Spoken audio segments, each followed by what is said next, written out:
deviate back up, the most breathtaking part of the entire tour. Yes.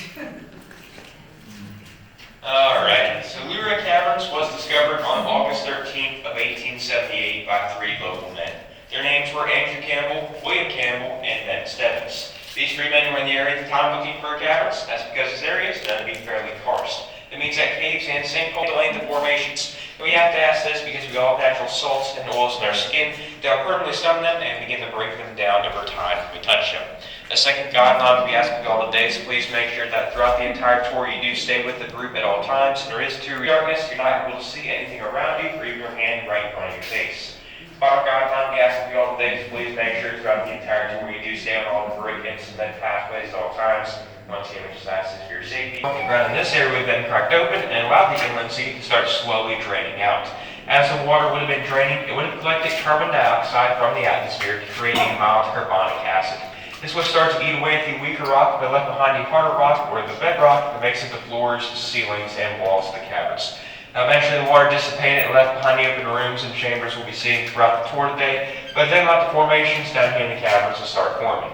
The formations down here in the caverns are going to form from where water will slowly come through the ground above and start to collect minerals. Once the water enters into the caverns, stalagmites.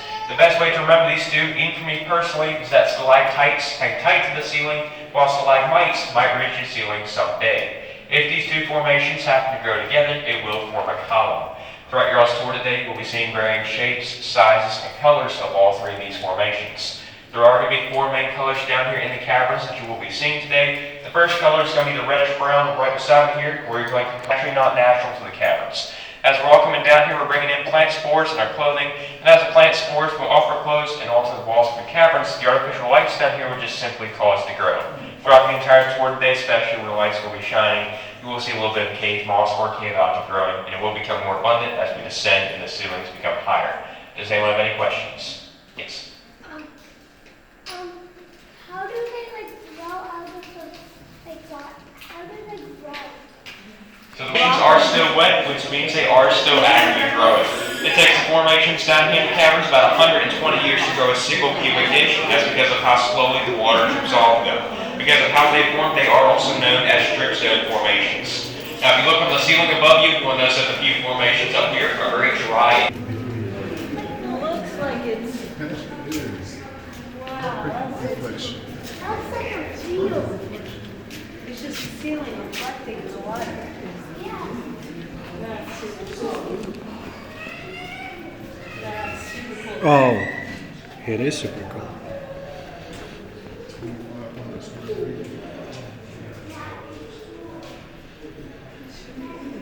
Please make sure you stay on the pathways.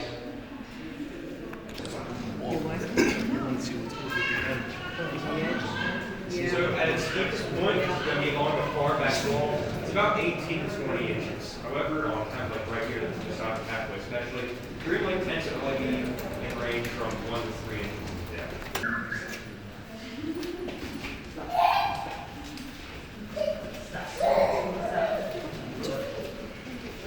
Alright, so does anyone have any questions?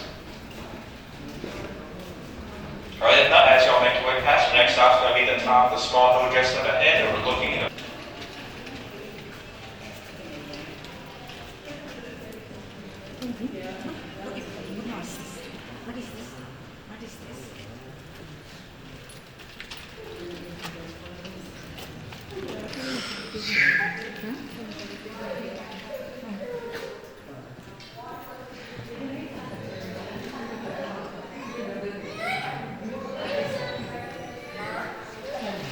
cameras, they actually thought was following them.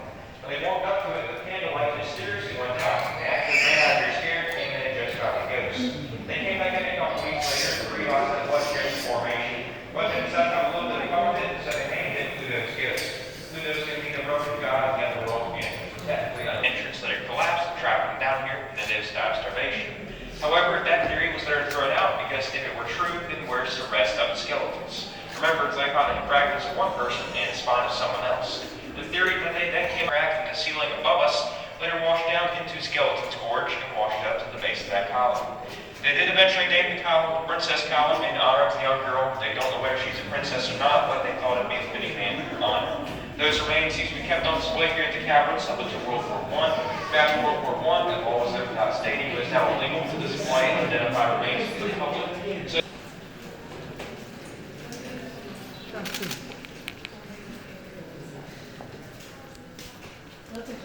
There's a ghost down there.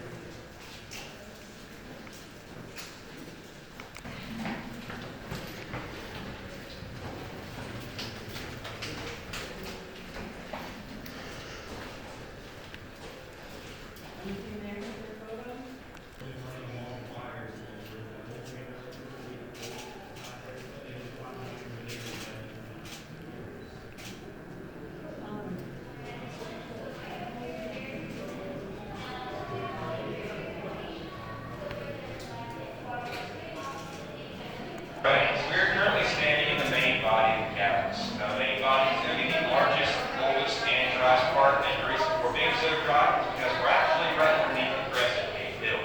And you go kind of back like an umbrella and shelter this area, and pushes off a high precipitation to the east and to the west of us. Down here in the main body, we do a very special type of formation on the back wall. That large white formation back there, it's known as erosion. Is where water will be constantly flowing over that particular area, depositing minerals, but at the same time washing away just quickly.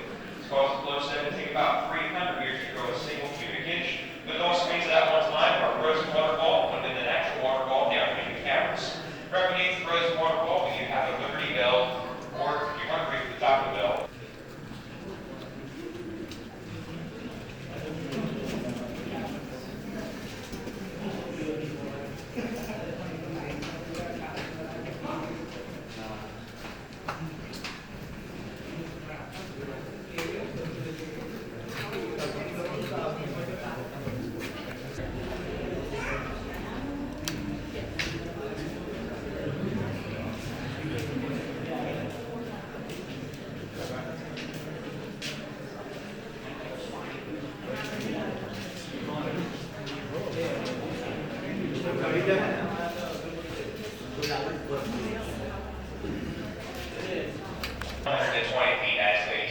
A lot of people tend to call this the giant redwood tree because of its size, but personally, not so much of a tree. I see more of a big, shaggy dog with his head right up here, his front leg, his back leg, and his big, shaggy tail.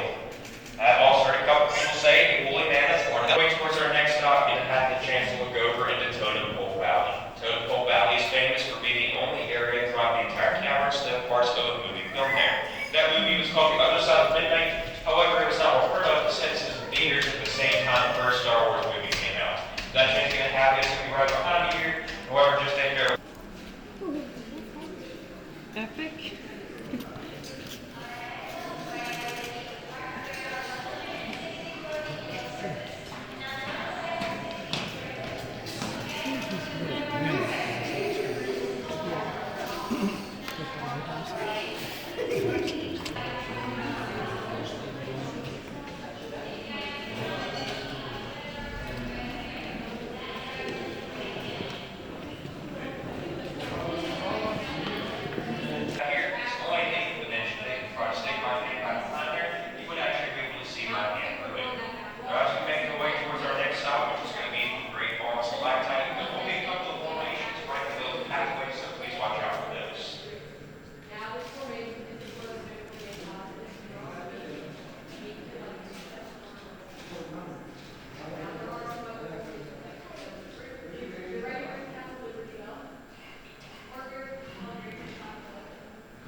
7 feet tall and formed from our stalactite all the way down to the floor, but then stalagmite grew about 3/4 of the way up right behind it. We also call this formation the bride and groom column, since in the next room over in the cathedral, we actually held over 500 weddings down. Alright, now next stop is going to be right down the pathway here in the cathedral. We're going to get to hear a live performance of the great stalactite organ.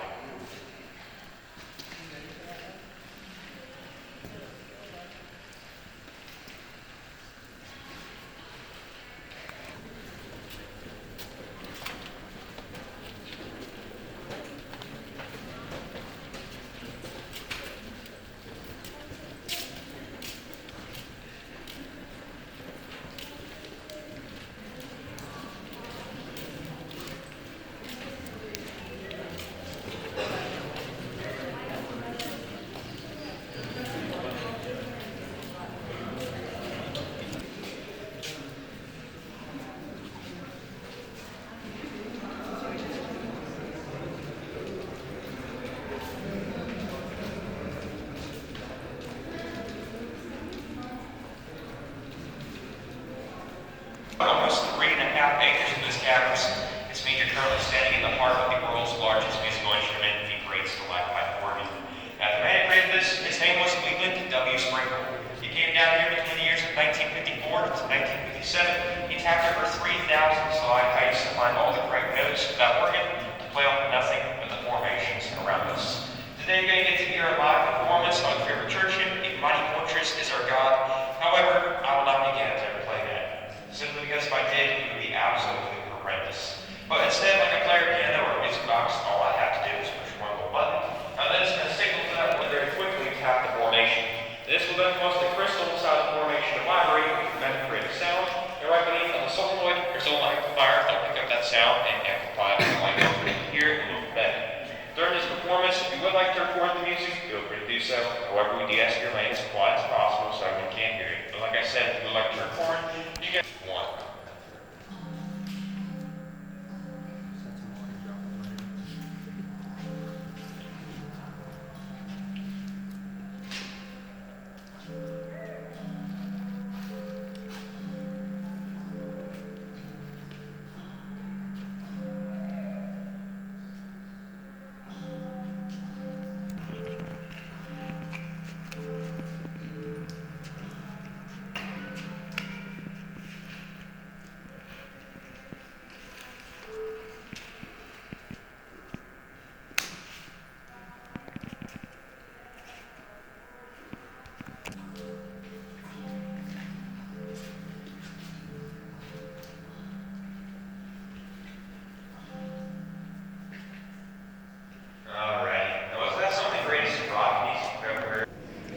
Ghost.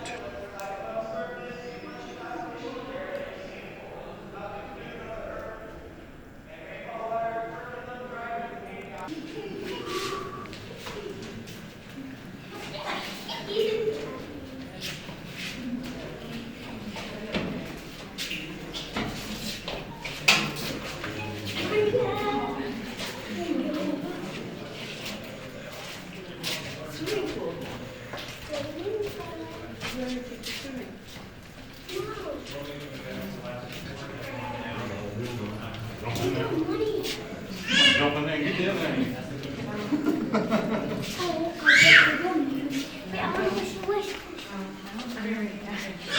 Daddy, wish. I want to wish. What do you wish for?